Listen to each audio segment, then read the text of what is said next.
பிதா, குமாரன், பரிசுத்த ஆவியானவரின் திரியேக நாமத்தினாலே ஆமென்.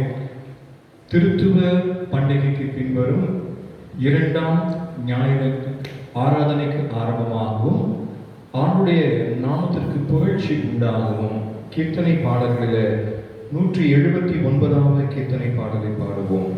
வருவாய் தருணம் இதுவே, அழைக்கிறாரே வல்ல ஆண்டவர் இயேசு உன்னை என்ற கீர்த்தனை பாடலை பாடுவோம்.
இந்த நாளுக்காக குறிக்கப்பட்டிருக்கிற சங்கீத புத்தகம், அது சங்கீதங்கள் 105ஆம் சங்கீதம் 105ஆம் சங்கீதம் முதல் 11 வசனங்களை முறையாக நாம் வாசிப்போம். சங்கீதம் 105 1 முதல் 11. கர்த்தரை துதித்து அவருடைய நாமத்தை பிரஸ்தாபமாக்குங்கள், அவருடைய செய்கைகளை ஜனங்களுக்குள்ளே பிரசித்தப்படுத்துங்கள். அவரை பாடி அவரை கீர்த்தனை பண்ணுங்கள், அவருடைய அதிசயங்களை எல்லாம் தியானித்து பேசுங்கள். அவருடைய பரிசுத்த நாமத்தை குறித்து மேன்மை பாராட்டுங்கள். கர்த்தரை தேடுவதை இருதயம் மகிழ்வதாக. கர்த்தரையும் அவர் அமலையும் நாடுங்கள், அவர் சமூகத்தை நித்தமும் தேடுங்கள். அவருடைய தாசனாகிய ஆபிரகாமின் சந்ததியே, அவரால் தெரிந்து கொள்ளப்பட்டவர்களாகிய யாக்கோபின் புத்திரரே, அவர் செய்த அதிசயங்களையும் அவருடைய அற்புதங்களையும் அவர் வாக்கின் நியாய தீர்ப்புகளையும் நினைவு கூறுங்கள். அவரே நம்முடைய தேவனாய கர்த்தர், அவருடைய நியாய தீர்ப்புகள் பூமியெங்கும் விளங்கும். 1000 தலைமுறைக்கென்று அவர் கட்டளையிட்ட வாக்கையும் ஆபிரகாமோடு அவர் பண்ணின உடன்படிக்கையையும் அவர் ஈசாக்கு இட்ட ஆணையையும் என்றென்றைக்கும் நினைத்திருக்கிறார். அதை யாக்கோபுக்கு பிரமாணமாகவும் இஸ்ரவேலுக்கு நித்திய உடன்படிக்கையாகவும் உறுதிப்படுத்தி என்று சொல்வோம். உங்கள் சுதந்திரமான கானான் தேசத்தை எனக்கு தருகிறேன் என்றார். பிதாவுக்கும் குமாரனுக்கும் பரிசுத்தாவிக்கும் மகிமை உண்டாவதாக. ஆயிலும் இப்பொழுதும் எப்பொழுதுமான சதா காலங்களில் இருக்கிறபடியே. ஆமென். ஜெபம் செய்வோம்.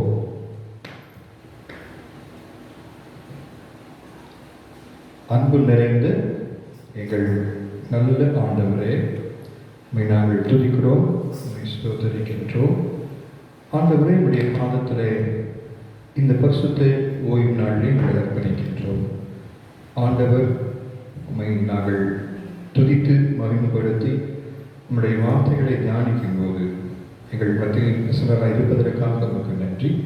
இன்றும் ஆண்டவரே, எங்களை முற்றிலுமாக எங்கள் இல்லங்களிலிருந்து அர்ப்பணித்த மக்களாய் இந்த ஆராதனையில் நாங்கள் காணொலியின் வழியாய் பங்கு பெற நீர் கிருபை செய்வதற்காக நன்றி செலுத்துகின்றோம். ஆண்டவர் ஆரம்பம் முதல் நிறைவு வரைக்கும் எங்களை காத்து வழிநடத்துகிறாக. இயேசு ரட்சகரின் மூலமாக கேட்கிறோம் எங்கள் ஜீவனுள்ள நல்ல பிதாவே. ஆமென்.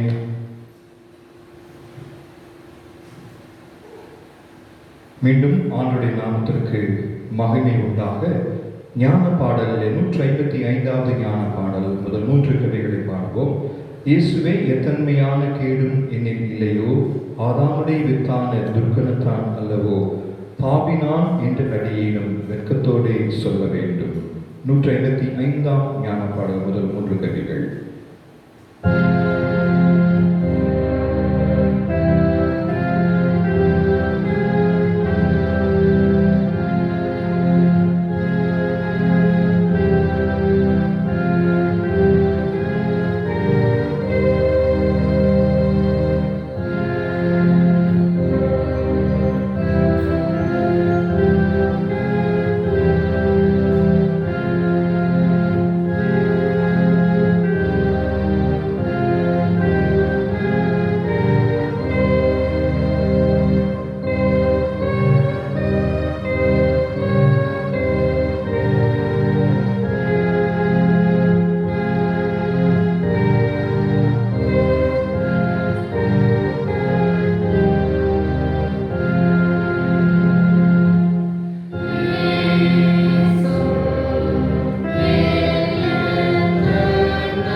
நாம் ஒன்றித்து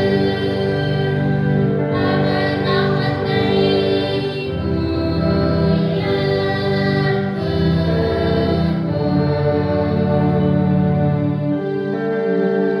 கர்த்தர் நல்லவர் என்பதை ருசித்து அறியுங்கள். அவரிடம் அடைக்கலம் புகுமடினம்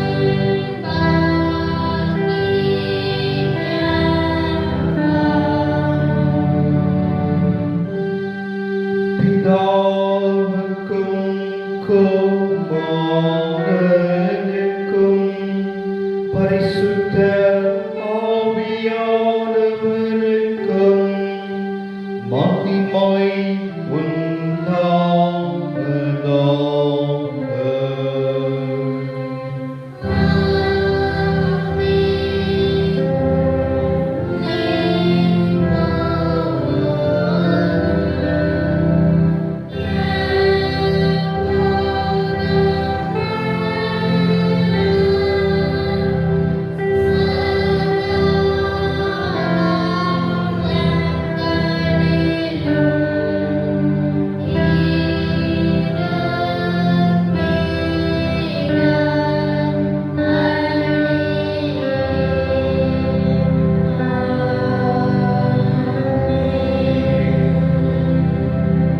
அன்புக்குரியவர்களே, பராமரிடம் நமது இருதயத்தை திறந்து நம்முடைய பாவங்களை அறிக்கை செய்து ஆத்தும பசிதாகத்தோடு அவருடைய கிருபைக்காக மன்றாடுவோம். வாருங்கள்.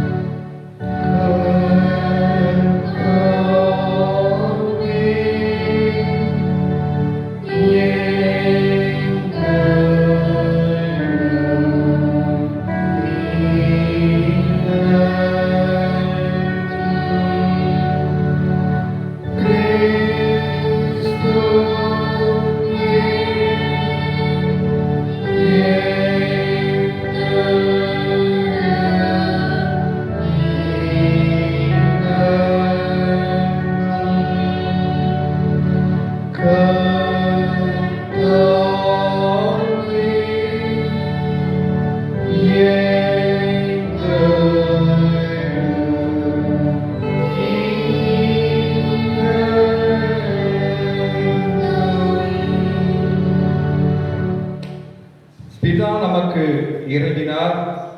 அவர் தம்முடைய ஒரே பேரான குமாரனிடம் விசுவாசம் கொள்ளும் எவரும் கெட்டு அழிந்து போகாமல் நித்திய வாழ்வை பெறும்படி அவரை தந்தருளினார். அந்த அளவுக்கு அவர் உலகத்தின் மீது அன்பு கூர்ந்தார். அவருடைய திருநாமத்தை நாம் புகழ்ந்து துதிப்போம். வாருங்கள்.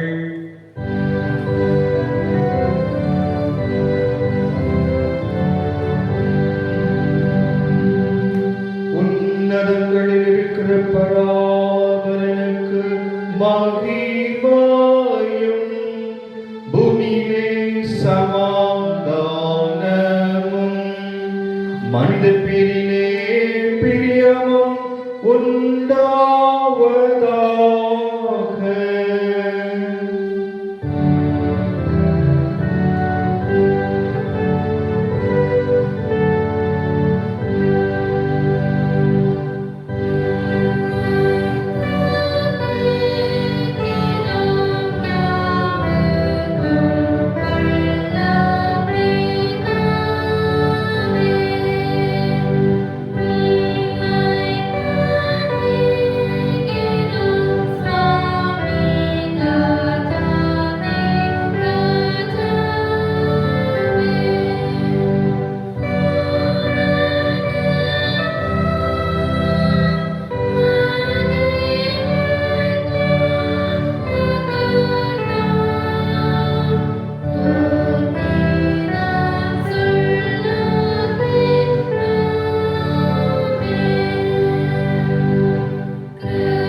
நற்கருணை செய்வோமாக.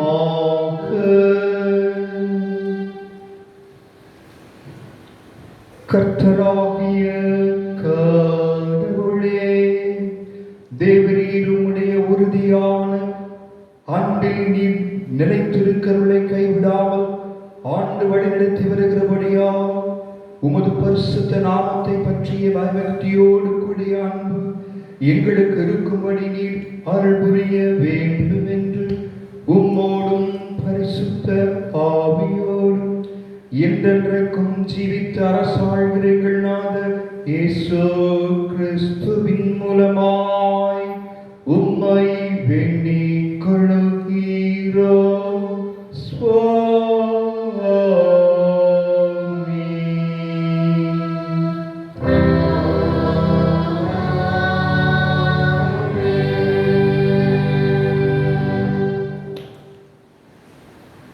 திருத்துவ பண்டிகைக்கு பின்வரும் இரண்டாம் ஞாயிற்றுக்கிழமையாகிய இந்த நாளின் ஆராதனையிலே வாசிக்கும்படி குறிக்கப்பட்டிருக்கும் பழைய ஏற்பாட்டின் பகுதியை நாம் வாசிக்க கேட்போம். அது ஆதியாகம புத்தகம் 15ஆம் அதிகாரம் 1 முதல் 6 வசனங்கள். ஆதியாகமம் 15 1 முதல் 6. காரியங்கள் நடந்த பின்பு கர்த்தருடைய வார்த்தை ஆபிராமுக்கு தரிசனத்திலே உண்டாக்கி அவர், ஆபிராமே, நீ பயப்படாதே, நான் உனக்கு கேடகமும் உனக்கு மகா பெரிய பலனுமாய் இருக்கிறேன் என்றார். அதற்கு ஆபிராம், கர்த்தராகிய ஆண்டவரே, அடியனுக்கு என்ன தருவீர்? நான் பிள்ளை இல்லாமல் இருக்கிறேனே. தமஸ்கு ஊரானாகிய இந்த எலியேசர் என் வீட்டு விசாரணை கர்த்தனாய் இருக்கிறானே என்றார். பின்னும் ஆபிராம், தேவரீர் எனக்கு புத்திர சந்தானம் அருளவில்லை. இதோ என் வீட்டிலே பிறந்த பிள்ளை எனக்கு சுதந்திரவாளியாய் இருக்கிறான் என்றார்.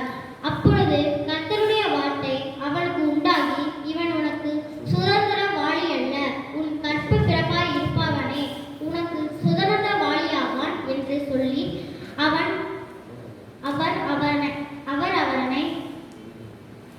அவர் அவனை வெளியே அழைத்து, நீ வானத்தை அண்ணாந்து பார், நட்சத்திரங்களை எண்ண உன்னாலே கூடுமானால் அவைகளை எண்ணு என்று சொல்லி, பின்பு அவனை நோக்கி, உன் சந்ததி இவ்வண்ணமாய் இருக்கும் என்றார். அவன் கர்த்தரை விசுவாசித்தான், அதை அவன் அவனுக்கு நீதியாக எண்ணினான். இருந்தவரும் இருக்கின்றவரும் வருகின்றவருமாகிய தேவனாகிய கர்த்தர் பரிசுத்தர் பரிசுத்தர் பரிசுத்தர். மகிமையுள்ள கடவுளே, தேவரீர் பரிசுத்தர். வல்லமையுள்ள ஆண்டவரே, நீர் பரிசுத்தர். என்றென்றும் ஆண்டவரே, நீர் பரிசுத்தர். ஆமென். இந்த நாளுக்காக குறிக்கப்பட்டிருக்கக்கூடிய நிருப பகுதியையும் நாம் வாசிக்க கேட்போம். அது அப்போஸ்தலனாகிய யோவானுடைய பொதுவான முதலாம் நிருபம் 3ஆம் அதிகாரம் வசனங்கள் 13 துவங்கி 18 முடிய. 1 யோவான் 3 13 முதல் 18. என் சகோதரரே, உலகம் உங்களை பகைத்தால் ஆச்சரியப்படாதிருங்கள். நாம் சகோதரத்தில் அன்பு கூறுகிறபடியால் மரணத்தை விட்டு நீங்கி ஜீவனுக்கு உட்படுகிறோம் என்று அறிந்திருக்கிறோம். சகோதரத்தில் அன்பு கூறாதவன் மரணத்தில் நிலை கொண்டிருக்கிறான். தன் சகோதரனை பகைக்கிற எவனும் மனுஷ கொலைப்பாதவனாக இருக்கிறான். மனுஷ கொலைப்பாதவன் எவனோ அவனுக்கு நித்திய ஜீவன் நிலைத்திராது என்று அறிவீர்கள். அவர் தம்முடைய ஜீவனை நமக்காக கொடுத்திருக்கிறதுனால் அன்பு என்னதென்று அறிந்திருக்கிறோம். நாமும் சகோதரருக்காக ஜீவனை கொடுக்க கடனாளியாக இருக்கிறோம். ஒருவன் இவ்வுலக ஆஸ்தி உடையவனாயிருந்து தன் சகோதரனுக்கு குறைச்சல் உண்டு என்று கண்டு தன் இருதயத்தை அவனுக்கு அடைத்து கொண்டால் அவனுக்குள் தேவ அன்பு நிலை கொள்கிறது எப்படி? என் பிள்ளைகளே, வசனத்தினாலும் நாவினாலும் அல்ல, கிரியையினாலும் உண்மையினாலும் அன்பு கூற கடவோம். இதனால் நாம் நம்மை சத்தியத்தில் உருவில் என்று அறிந்து நம்முடைய இருதயத்தை அவருக்கு முன் நிச்சயப்பட்டுக் கொள்வோம். கடவுள்தாமே இந்த திருவசனங்களை நம்முடைய இருதயத்தில் நித்திய ஜீவனுக்கென்று உறுதிப்படுத்தி காப்பாராக. ஆமென்.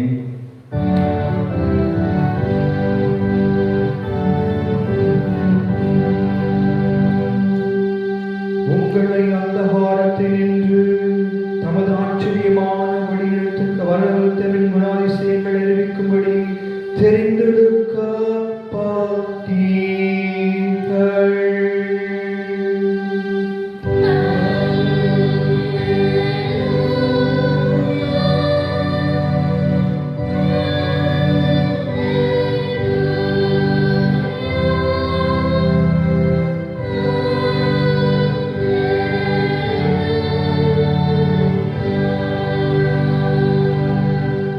இந்த நாளில் வாசிக்கும்படி குறிக்கப்பட்டிருக்கக்கூடிய சுவிசேஷ பகுதியையும் நாம் வாசிக்க கேட்போம். அது பரிசுத்த லூக்கா எழுதின சுவிசேஷம் 14ஆம் அதிகாரம். பரிசுத்த லூக்கா 14:16 முதல் 24. இயேசு சொன்னதாவது: ஒரு மனிதன் பெரிய விருந்தை ஆயத்தம் பண்ணி அநேகரை அழைத்திருந்தான். விருந்து நேரம் வரவே தன் ஊழியக்காரனை கூப்பிட்டு, அழைக்கப்பட்டவரிடம் நீ போய், விருந்து ஆயத்தமாக இருக்கிறது, வாருங்கள் என்று சொல் என அனுப்பினார். அவர்கள் எல்லாரும் ஒன்று போல் போக்கு சொல்லத் தொடங்கினார்கள். முதல்வர் ஒரு வயலை கொண்டேன், நான் அவசியமாய் போய் அதை பார்க்க வேண்டும், என்னை மன்னிக்க கேட்டுக்கொள்ளுகிறேன் என்றான். வேறு ஒருவன் 5 ஏறு மாடு கொண்டேன், அவற்றை சோதித்து பார்க்க போகிறேன், என்னை மன்னிக்க கேட்டுக்கொள்ளுகிறேன் என்றான். வேறு ஒருவன் ஒரு பெண்ணை கல்யாணம் செய்திருக்கிறேன், அதனால் வர முடியாது என்றான். அந்த ஊழியக்காரன் திரும்பி வந்து இவைகளை தன் எஜமானுக்கு அறிவித்தான். அப்பொழுது வீட்டு எஜமான் கோபம் கொண்டு தன் ஊழியக்காரனிடம், நீ பட்டணத்தின் வீதிகளிலும் தெருக்களிலும் சீக்கிரமாய் போய் ஏழைகளையும் ஊனரையும் பார்வையற்றவர்களையும் நடக்க முடியாதவர்களை இங்கே கூட்டிக் கொண்டு வா என்றான். ஊழியக்காரன், ஐயா, நீர் கட்டளையிட்டபடி செய்தாயிற்று, இன்னும் இடம் இருக்கிறது என்றான். அப்பொழுது எஜமான் ஊழியக்காரனிடம், நீ பெரு வழிகளிலும் வேலி அருகிலும் போய் ஜனங்களை உள்ளே வரும்படி வருந்தி கூட்டிக் கொண்டு வா, என் வீடு நிறைய வேண்டும். அழைத்திருந்த அந்த மனுஷரில் ஒருவனும் என் விருந்தை ருசிப்பதில்லை என்று உங்களுக்கு சொல்லுகிறேன் என்றார் என்பதுவே.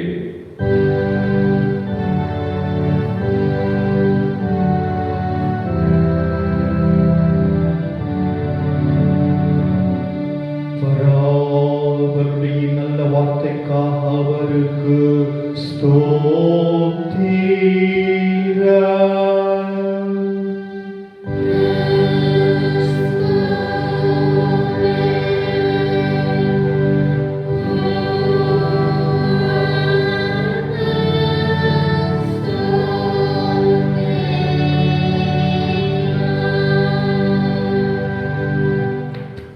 நாம் நம்முடைய சபை மக்கள் அனைவரோடு ஒருமனப்பட்டவர்களாக நம்முடைய விசுவாசத்தை அப்போஸ்தல விசுவாச பிரமாணத்தின் மூலமாக அறிக்கை செய்வோம். வாருங்கள்.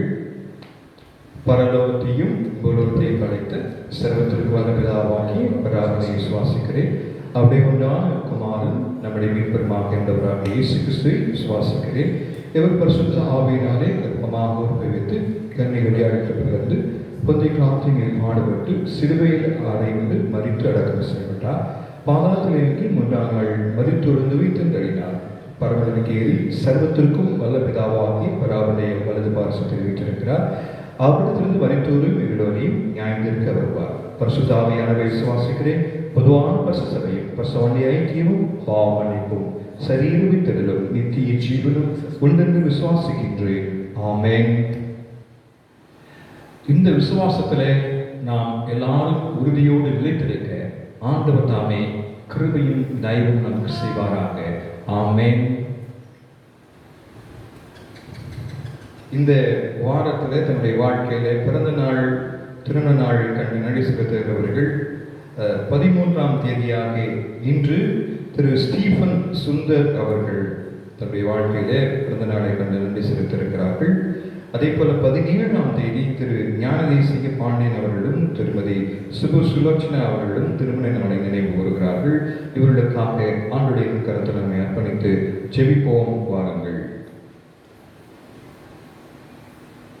அன்பும் மகா இரக்கமும் கிருபை மிகுந்த எங்கள் நல்ல ஆண்டவரே, உமக்கு ஸ்தோத்திரம். கர்த்தாவே உடைய பாதத்தில் அருமையான அடியார்களை ஒப்புக் கொடுக்கிறோம். ஆண்டவர் பிறந்த நாளை கண்டு நன்றி செலுத்துகிற அடியாரையும் அவருடைய குடும்பத்தின் மக்கள் பிள்ளைகளை கர்த்தர் ஆசீர்வதித்து நல்ல சுகத்தை பலத்தை கொடுத்து போக்கியவற்றிலும் கூட இருந்து எல்லா தேவையை கர்த்தர் சந்திக்கும்படி நாங்கள் நிகழ்ச்சி கொண்டாடுகின்றோம். அதேவனமாக திருமண நாளை கண்டு ஆண்டவர் நமக்கு நன்றி செலுத்துகிற குடும்பத்தாரை உடைய கருத்தில் ஒப்புக் கொடுக்கிறோம். அவர்கள் குடும்பத்தின் மக்கள் பிள்ளைகளின் பிள்ளைகள் எல்லாரையும் கர்த்தர் தனித்தனியாக ஆசீர்வதிப்பீராக. அவர்களுக்கு சுகத்தை தாரும் உடைய கருத்தில் எங்களை தாழ்த்தி ஒப்புக் கொடுக்கிறோம். எல்லா காலங்களிலும் கர்த்தர் நீங்கள் எல்லாரையும் பாதுகாத்து வழி நடத்தும். சிறப்பாக இந்த குடும்பத்தாரை நீர் ஆசீர்வதியும். இயேசு கிறிஸ்துவின் மூலமாக கேட்கிறோம் எங்கள் நல்ல பிதாவே, ஆமென். மீண்டும் ஆண்டவருடைய நாமத்திற்கு மகிமை உண்டாக நாம் ஞான பாடலில் 206வது ஞான பாடல், தேவ கிருபையை தேட நீ போராடி கொண்டு ஆவி பாரமின்றி நன்றாய் ஜாக்கிரதைப்படு என்ற 206வது ஞான பாடல் முதல் 3 கவிகளை பாடுவோம்.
நம்முடைய பிதாவாகிய தேவனிடமிருந்தும் ஆண்டவராகிய இயேசு கிறிஸ்துவிடமிருந்தும் நம் எல்லாருக்கும் கிருபையும் சமாதானமும் பெருக கடவது.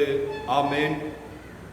திருத்துவ பண்டிகைக்கு பின்வரும் 2ஆம் ஞாயிற்றுக்கிழமைக்காக பிரசங்க பகுதியாய் கொடுக்கப்பட்டிருக்கிற திருமறை பகுதி, அது பரிசுத்த மார்க்கு எழுதின சுவிசேஷம் 2ஆம் அதிகாரம் வசனங்கள் 13 துவங்கி 17 முடிய, லூக்கா 2:13 முதல். இயேசு மறுபடியும் புறப்பட்டு கடல் அருகே போனார். அப்பொழுது ஜனங்கள் எல்லாரும் அவரிடத்தில் வந்தார்கள். அவர்களுக்கு போதகம் பண்ணினார். அவர் நடந்து போகையில் அல்பியேவின் குமாரனாகிய லேவி ஆயத்துறையிலே உட்கார்ந்து இருக்கிறதை கண்டு, எனக்கு பின் சென்று வா என்றார். அவன் எழுந்து அவருக்கு பின் சென்றான். அப்பொழுது அவருடைய வீட்டிலே அவர் போஜன பந்தி இருக்கையில் அநேக ஆயக்காரரும் பாவிகளும் அவரோடு கூட வந்திருந்தபடியால் அவர்களும் இயேசுவோடும் அவர் சீஷரோடும் கூட பந்தியிருந்தார்கள். அவர் ஆயக்காரரோடும் பாவிகளோடும் போஜனம் பண்ணுகிறதை வேதபாரகரும் பரிசேயரும் கண்டு அவருடைய சீடரை நோக்கி, அவர் ஆயக்காரரோடும் பாவிகளோடும் போஜனம் பானம் பண்ணுகிறது என்னவென்று கேட்டார்கள். இயேசு அதை கேட்டு, பிணியாளிகளுக்கு வைத்தியன் வேண்டியதே அல்லாமல் சுகமுள்ளவர்களுக்கு வேண்டியதில்லை, நீதிமான்களை அல்ல பாவிகளையே மனம் திரும்புவதற்கு அழைக்க வந்தேன் என்றார் என்பதுவே. ஜெபம் செய்வோம்.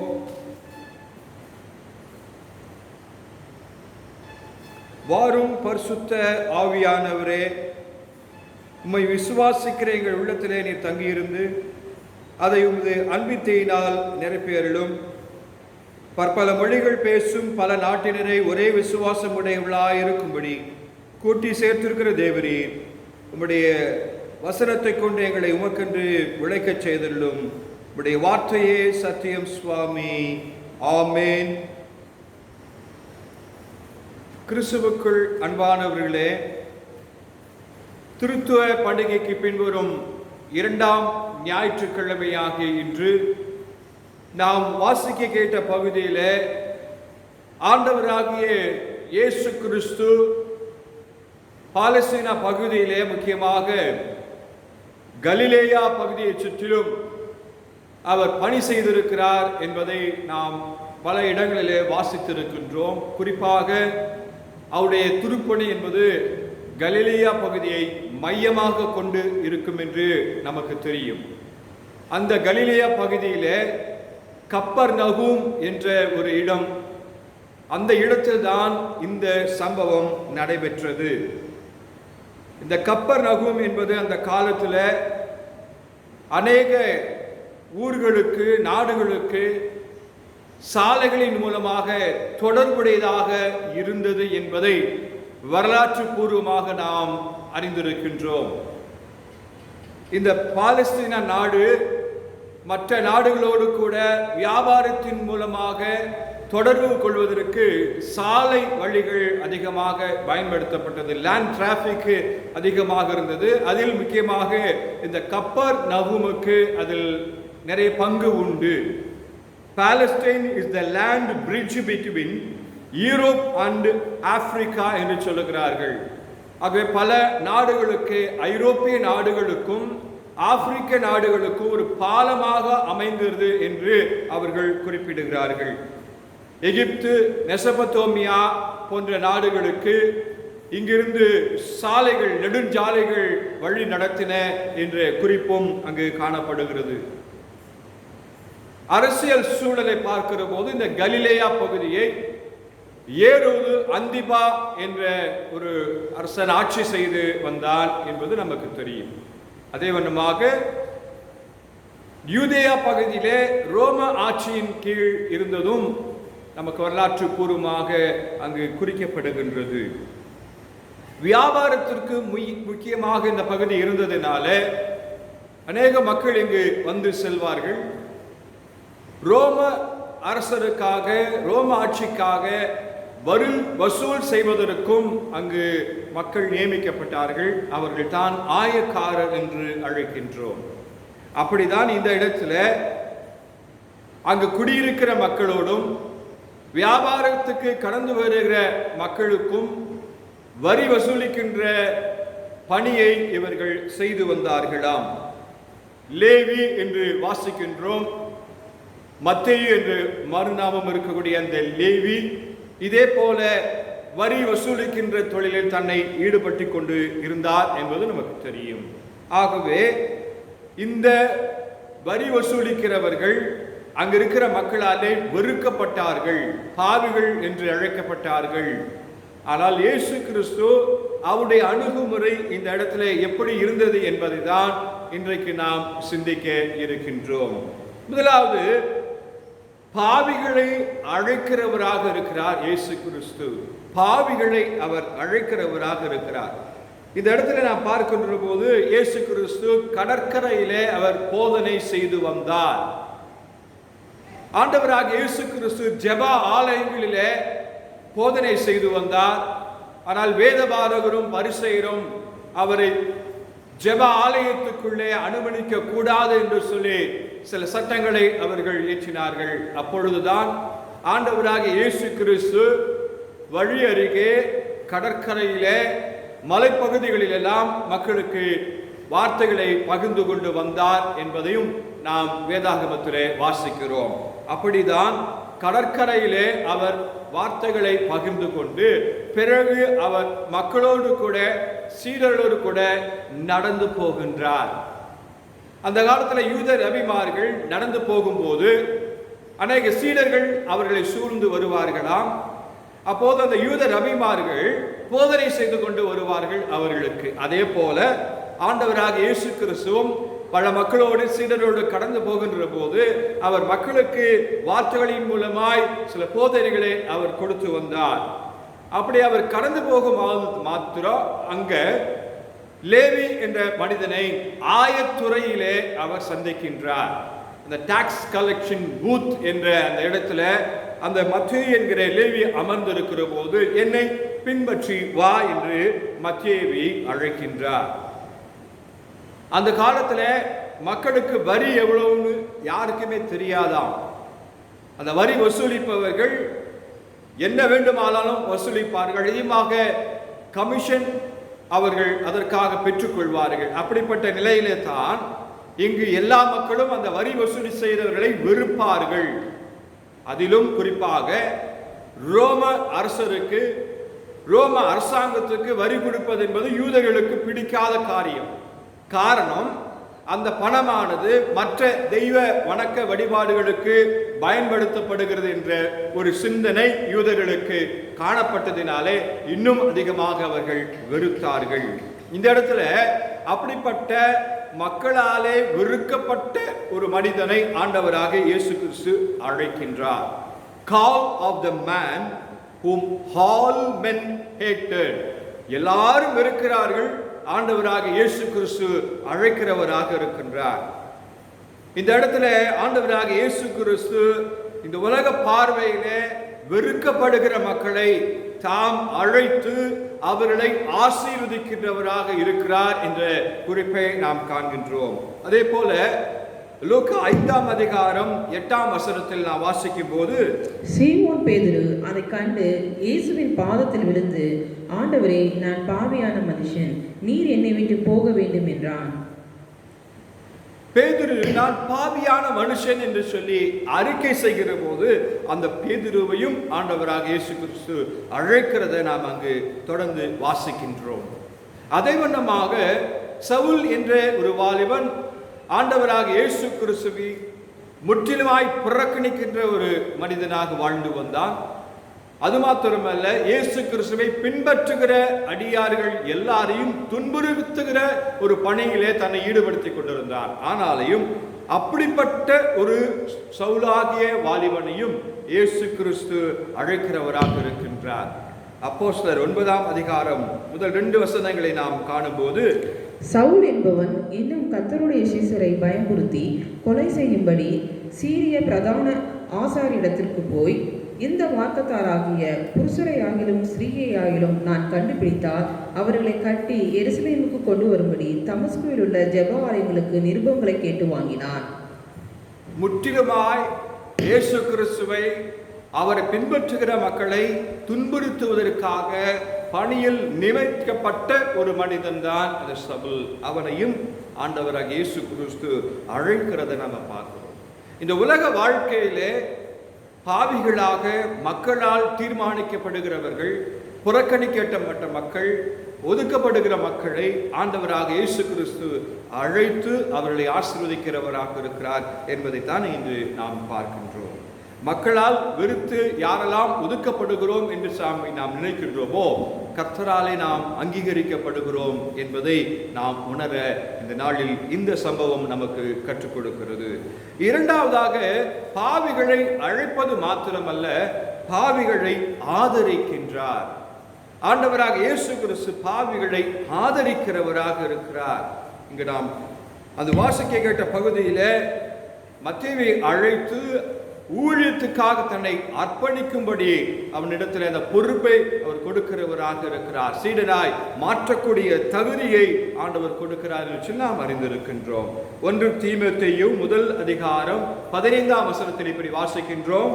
பாவிகளை ரட்சிக்க கிறிஸ்து இயேசு உலகத்துக்கு வந்தார் என்கிற வார்த்தையை உண்மையும் எல்லா அங்கீகரிப்புக்கும் பாத்திரமுமானது. பாவிகளை ரட்சிப்பதற்கு தான் ஆண்டவராக இயேசு கிறிஸ்து இந்த உலகத்திற்கு வந்தார் என்பதை இங்கே நாம் மிக தெளிவாக வாசிக்கின்றோம். ஆண்டவராக இயேசு கிறிஸ்து யாரெல்லாம் பாவிகள் என்று மக்களாலே வெறுக்கப்படுகிறார்களோ அவர்களை எல்லாம் ரட்சித்து அவர் உயர்த்துகிறவராக இருக்கின்றார். ஏசாயா 55:7 சொல்லுகிறது, துன்மார்க்கன் தன் வழியையும் அக்கிரமக்காரன் தன் நினைவுகளையும் விட்டு கர்த்தரிடத்தில் திரும்ப கடவன். அவர் மேல் மனதுருகுவார்.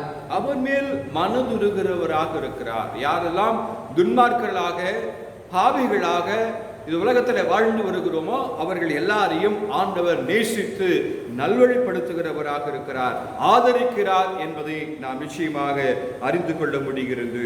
யோவான் 8:10-11 நாம் வாசிக்கும் போது, இயேசு நிமிர்ந்து அந்த ஸ்திரீயை தவிர வேறு ஒருவரையும் காணாமல், ஸ்திரீயே, உன்மேல் குற்றம் சாட்டினவர்கள் எங்கே?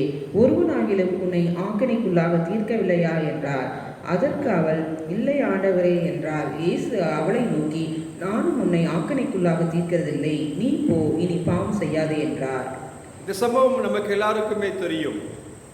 ஒரு பெண்ணை எல்லாரும் பிடித்து வந்து இயேசுவுக்கு முன்பாக நிறுத்தி விபச்சாரத்திலே கையுமையுமாய் பிடிக்கப்பட்டு கொண்டு வந்திருக்கிறோம், கல்லெறிந்து கொள்ள வேண்டும் என்று சொன்னபோது இயேசு கிறிஸ்து எல்லாரையும் பார்த்து, உங்களில் யார் பாவம் செய்யவில்லையோ நீங்கள் முதலாவது கல்லெறிங்கள் சொன்னபோது யாருமே அங்கு இல்லை. ஆண்டவராக இயேசு கிறிஸ்து அந்த பாவியான பெண்ணை மன்னித்து அனுப்புகிறதை நாம் பார்க்கிறோம்.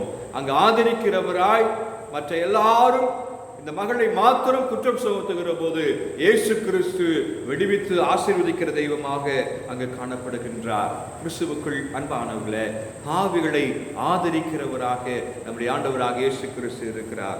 மார்க்கு 2:5 இப்படி ஒரு சொல்லப்படுகிறது, இயேசு அவர்கள் விசுவாசத்தை கண்டு திமிர்வாதக்காரனை நோக்கி, மகனே, உன் பாவங்கள் உனக்கு மன்னிக்கப்பட்டது என்றார். ஒரு திமிர்வாதக்காரனை ஆண்டவர் இயேசு கிறிஸ்து சுமந்து வருகிறார்கள். அப்படி சுமந்து வந்தவர்கள் ஆண்டவராக இயேசு கிறிஸ்து இருக்கிற இடத்துல கூட்டமாக இருந்த போது மேற்கூரையை அவர்கள் பிரித்து உள்ளே அந்த மனிதனை இறக்குகிறார்கள். ஆண்டவராக இயேசு கிறிஸ்து அந்த மனிதனை பார்த்து, பாவங்கள் மன்னிக்கப்பட்டது என்று சொல்லுகிறார். அவன் ஆசீர்வாதத்தோடு கடந்து போகிறதை நாம் அங்கு தொடர்ந்து வாசிக்கின்றோம். இன்றைக்கு நாம் யாரெல்லாம் பாவங்கள் தவறுகள் செய்து மற்றவர்கள் நம்மை அங்கீகரிக்கவில்லை என்று சொல்லி நாம் அங்கலாய்ப்போடு காணப்படுகிறோமோ அவர்கள் எல்லாரையும் ஆண்டவராக இயேசு கிறிஸ்து ஆதரிக்கிறவராக இருக்கிறார். அவரோடு கூட எல்லாரும் இணைந்து ஆசீர்வாதங்களை பெற்றுக்கொள்ளும்படி நம்மை தகுதிப்படுத்துகிறவராக இருக்கிறார். இன்றைக்கு நாம் ஒப்பு கொடுப்போமா? ஆண்டவரே, என்னுடைய தவறுகள், என்னுடைய பாவங்கள், மீறுதலை நீர் மன்னிப்பீராக என்று ஒப்பு கொடுக்கிற போது நம்மையும் ஆதரிக்கிறவராய் அவர் இந்த உலக வாழ்க்கையில எல்லா நன்மைகளையும் நமக்கு தருகிறவராக இருக்கிறார். ஒப்பு கொடுப்போம். மூன்றாவதாக இங்கு நாம் பார்க்கிற காரியம், பாவிகளுக்கு ஒரு புதிய அங்கீகாரத்தை கொடுக்கின்றார். பாவிகளை அழைக்கிறார் இயேசு, பாவிகளை ஆதரிக்கிறார் இயேசு, பாவிகளுக்கு ஒரு புதிய அங்கீகாரத்தை கொடுக்கிறார் இயேசு. பாவிகளை அழைப்பது மாத்திரமல்ல, ஆதரிப்பது மாத்திரம் அல்ல, அவர்களை அவர் அங்கீகாரம் பண்ணி ஆசீர்வதித்து உயர்த்துகிறவராக இருக்கின்றார் என்பதை நிச்சயமாய் நாம் உணர்ந்து கொள்ள அழைக்கப்படுகின்றோம். மத்தேயு வரி வசூலிப்பவன் மட்டும்தான் அந்த காலத்தில் எல்லாருக்கும் தெரியும். மக்கள் எல்லாரும் மத்தேயுவை வெறுத்தாங்க. ஆனால் இயேசு கிறிஸ்து அழைத்து ஆதரித்து அவருக்கு ஒரு அங்கீகாரத்தை கொடுக்கிறார். சீடன் என்ற ஒரு அங்கீகாரத்தை கொடுக்கிறார். இன்றைக்கு நாம் எல்லாருமே அந்த மத்தேயுவை குறித்து அறிந்திருக்கிறோம். மத்தேயு எழுதின சுவிசேஷம் என்று சொல்லி வேதாகமத்தில் அந்த புத்தகம் இடம் பெறுகிறதை நாம் அறிந்திருக்கின்றோம். ஆகவே நம்மை அவர் இந்த உலக வாழ்க்கையிலே ஒரு அங்கீகாரத்தை கொடுக்கிறவராக இருக்கின்றார் நம்முடைய ஆண்டவராக இயேசு கிறிஸ்து.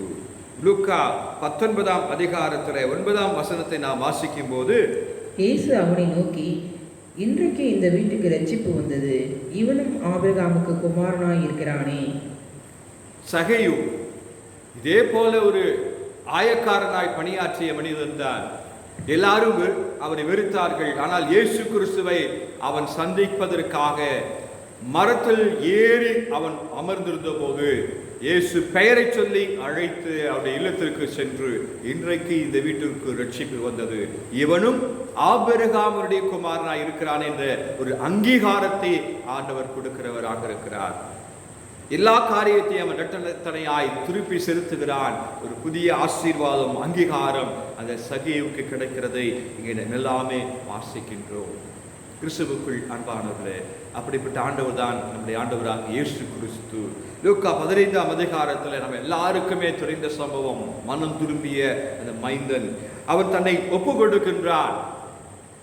ஆரம்பத்திலே தன்னுடைய தந்தையோடு கூட இருந்தபோது அவன் நிறைவான நன்மைகளை பெற்று வந்தான். ஆனால் இடையிலே சொத்தை பிரித்து வாங்கி கொண்டு போய் பல இடங்களிலே அலைந்து திரிந்து கடைசியிலே மீண்டுமாய் என் தகப்பன் வீட்டிற்கு போக வேண்டும் என்ற உணர்வோடு கூட அவன் திரும்பி வருகிற போது தகப்பன் அவனை உதாசீனப்படுத்தவில்லை. தூரத்திலே கண்டபோது வேகமாய் ஓடி வந்து அவனை கட்டி அணைத்து அவனுக்கு ஒரு புதிய அங்கீகாரத்தை கொடுக்கிறவனாய் இருக்கிறார் என்பது நமக்கு தெரியும். அந்த லூக்கா 15ஆம் அதிகாரம் 22ஆம் வசனத்துல நாம் அதை வாசிக்க முடிகிறது. லூக்கா எழுதின சுவிசேஷம் 15ஆம் அதிகாரம் 22வது வசனம். அப்பொழுது தகப்பன் தன் ஊழியக்காரரை நோக்கி, நீங்கள் உயர்ந்த வஸ்திரத்தை கொண்டு வந்து இவனுக்கு உடுத்தி இவன் கைக்கு மோதிரத்தையும் கால்களுக்கு பாதரட்சையும் போடுங்கள். முன்பு இருந்ததை போல அந்த அங்கீகாரத்தை திரும்ப கொடுக்கிறவராக இருக்கின்றார். அதுதான் நம்முடைய ஆண்டவராக இயேசு கிறிஸ்து. நம்மை இந்த உலக வாழ்க்கையில யார் வெறுத்தாலும் அவர் நம்மை அழைத்து ஆசீர்வதித்து ஒரு அங்கீகாரத்தை நமக்கு கொடுப்பார் என்பதில் சந்தேகம் கிடையாது. இன்றைக்கு நாம் வாசிக்க கேட்ட சுவிசேஷ பகுதியில் ஒரு சம்பவம் இடம்பெறுகிறது. லூக்கா 14ஆம் அதிகாரத்தில் நாம் வாசிக்கின்ற சம்பவம் 21ஆம் வசனத்திலிருந்து 24 வரைக்கும் நாம் வாசிக்க கேட்போம். அந்த ஊழியக்காரன் வந்து இவைகளை தன் எஜமானுக்கு அறிவித்தான். அப்பொழுது வீட்டு எஜமான் கோபமடைந்து தன் ஊழியக்காரனை நோக்கி, நீ பட்டணத்தின் தெருக்களிலும் வீதிகளிலும் சீக்கிரமாய் போய் ஏலிகளையும் ஊனரையும் சப்பானிகளையும் குருடரையும் இங்கே கூட்டிக் கொண்டு வா என்றான். ஊழியக்காரன் அப்படியே செய்து, ஆண்டவரே, நீ கட்டளையிட்டபடி செய்தாயிற்று, இன்னும் இடம் இருக்கிறது என்றான். அப்பொழுது எஜமான் ஊழியக்காரனை நோக்கி, நீ பெருவழிகளிலும் வேலிகளிலும் போய் என் வீடு நிறையும்படியாக ஜனங்களை உள்ளே வரும்படி கூட்டிக் கொண்டு வா. அழைக்கப்பட்டிருந்த அந்த மனுஷர்களில் ஒருவராகிலும் என் விருந்தை ருசி பார்ப்பதில்லை என்று உங்களுக்கு சொல்கிறேன் என்றான் என்று சொன்னான். ஒரு பெரிய பணக்காரன் விருந்தை ஆயத்தம் செய்து எல்லாருக்கும் அழைப்பு கொடுக்கிறார். ஆனால் அந்த அழைப்பை அவர்கள் புறக்கணித்தார்கள். அந்த சூழலில்தான் வேலி அருகிலே, தெருக்களிலே, எல்லா இடங்களில் இருக்கிற மக்களை கூட்டி வரும்படியாய் செய்து அந்த அங்கீகாரத்தை அந்த மனிதர்களுக்கு இந்த பணக்காரன் கொடுக்கின்றான். நாம் சிந்தித்து பார்ப்போம். பெரிய பணக்காரன் விருந்து வைத்தால் ஏழை எளிய மக்கள் அங்கு போய் அமர்ந்து உணவு உண்ண முடியாது. ஆனால் இந்த பகுதியில் அழைக்கப்பட்டவர்கள் உதாசீனப்படுத்தினார்கள். ஆனாலும் ஏழை எளிய மக்கள், தெருக்களிலே வாழ்கிற மக்களுக்கு அந்த அங்கீகாரம் கிடைக்கிறது. இயேசு கிறிஸ்துவும் அதே போலதான் யாரெல்லாம் உலகத்தில் மற்றவர்களாலே விழுக்கப்படுகிறார்களோ அவர்களுக்கு ஒரு அங்கீகாரத்தை கொடுக்கிற தெய்வமாக இருக்கின்றார் என்பது நமக்கு தெளிவாக இந்த பகுதியில் எடுத்து காட்டப்படுகிறது.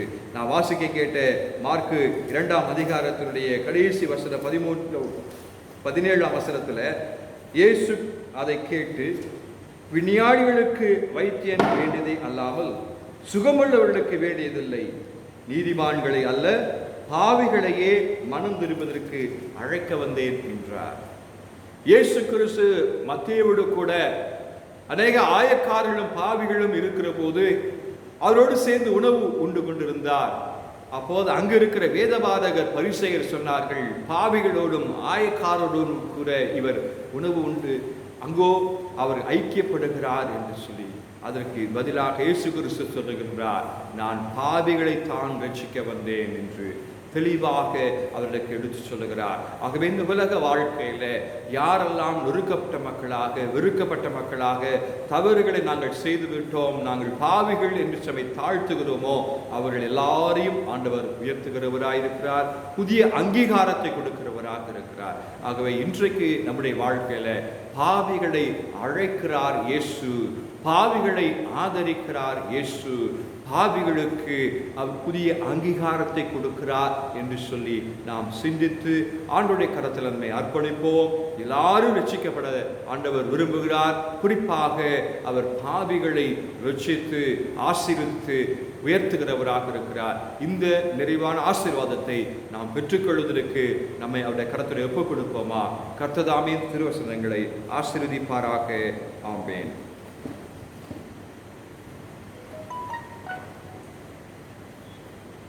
அன்புக்குரியவர்களே, கடவுள் தமது பரிசுத்த வார்த்தையை போது நமக்கு மறுபடியும் அருளினபடியால் நாம் அவருக்கு ஸ்தோத்திரம் செலுத்துவோமாக. அவருடைய வார்த்தையை நாம் மனமாற ஏற்றுக்கொண்டு அதை கடைபிடித்து நடந்து நற்கனிகளை தரும்படி நம்ம காண்ம பலத்தை அருளுமாறு அவரை நோக்கி நாம் மன்றாடுவோமாக. மேலும் நமது சபையிலே நோய், வறுமை முதலியவற்றால் வருந்துவோரையும் தங்களுக்காக ஜெபம் செய்படி கேட்டுக்கொண்டவர்களையும் கடவுள் முனையிலே நினைவு கூறுவோமாக. கிறிஸ்துவின் நாமத்தை துதிக்கும் உதடலின் கனியாக ஸ்தோத்திர பலியை அவர் மூலமாய் கடவுளுக்கு எப்போதும் செலுத்துவோமாக. நன்மை செய்யவும் உங்களுடைய உள்ளதை பெருடுகளும் பகிர்ந்து கொள்ளவும் மறவாதீர்கள். இப்படிப்பட்ட பலிகளை கடவுளுக்கு உகந்தவை. நன்மை செய்வதில் சூழ்ந்து போகாதிருப்போமாக. நாம் மனம் தரலாதிருந்தால் ஏற்ற காலத்திலே அருளை செய்வோம். ஆகையால் நமக்கு வாய்ப்பு கிடைப்பதற்கு ஏற்றவாறு யாவருக்கும் முக்கியமாக விசுவாசப்படும் எடுக்கு நன்மை செய்வோமாக. பிராவுடைய சொல்லுக்கடங்காதீவுக்காக அவருக்கு ஸ்தோத்திரம்.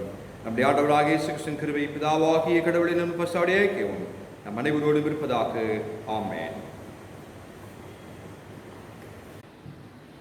மீண்டும் ஆண்டவருடைய நாமத்திற்கு மகிமை உண்டாக.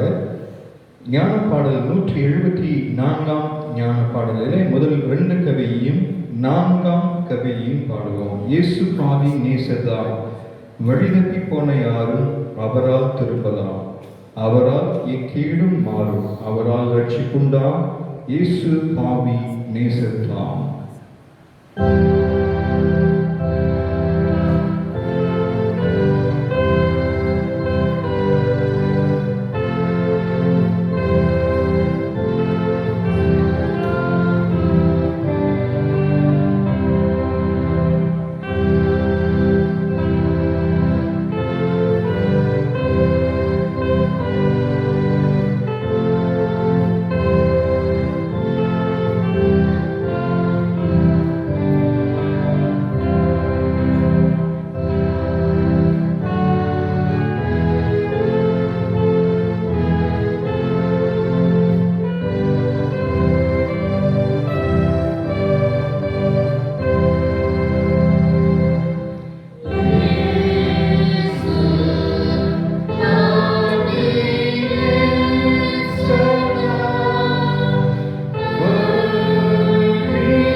ஜெபம் செய்வோம்.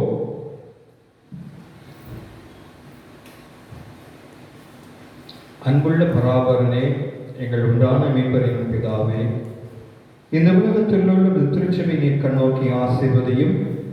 தமிழ் சுவிசேஷ லுத்தரன் சபையாராகிய நாங்களும் மற்ற திருச்சபை மக்களும் உறுதியான போதனை இருக்க நீர் துணை புரியும்.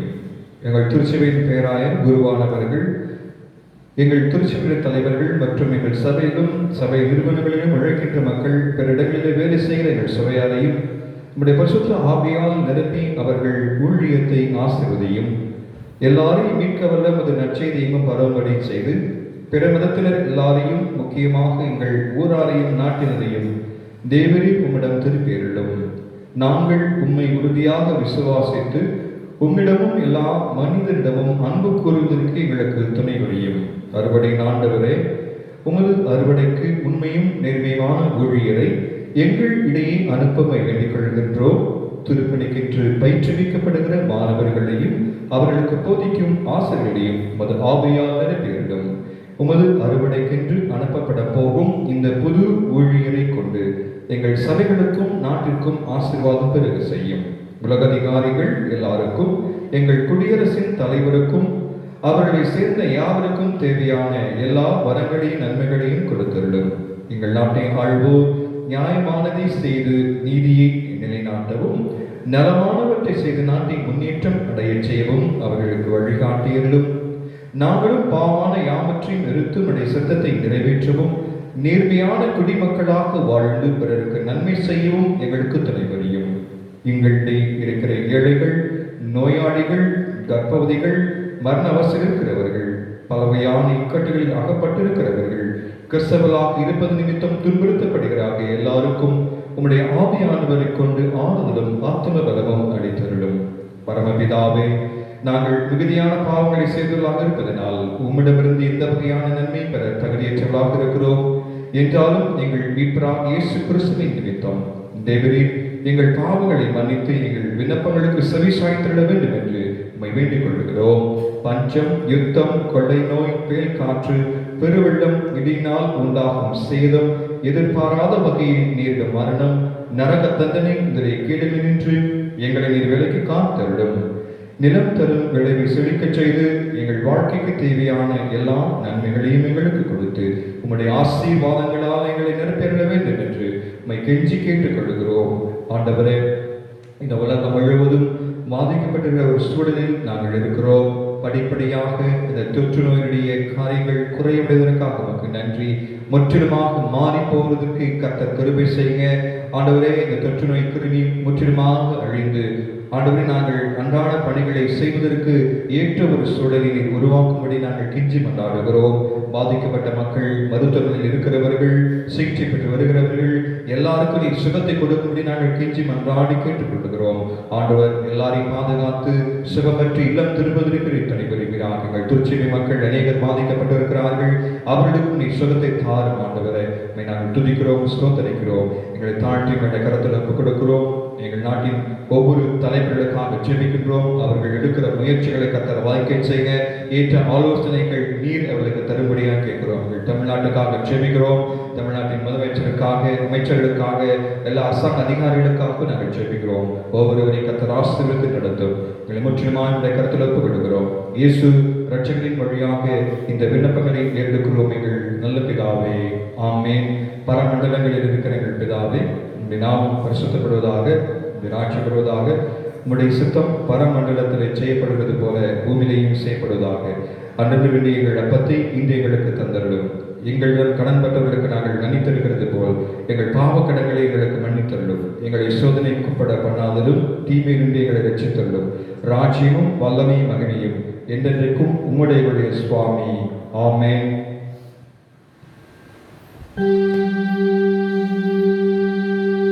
கர்த்தரானவர் உங்களோடு இருப்பாராக.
நிறைவு பாடலாக ஞான பாடலிலே 11வது ஞான பாடலை நாம் பாடுவோம்.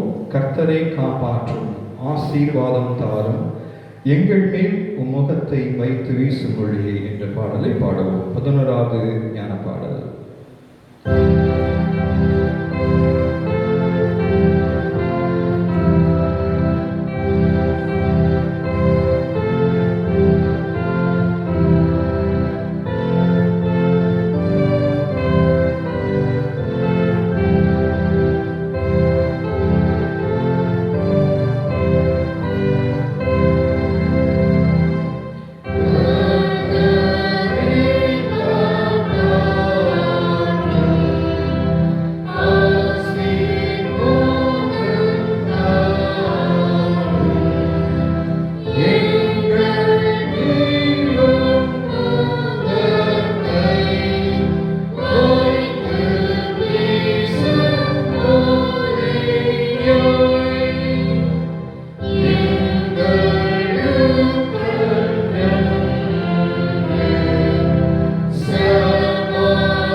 என் முழுவதுமே பரிசுத்த நாமத்தை ஸ்தோத்திரி.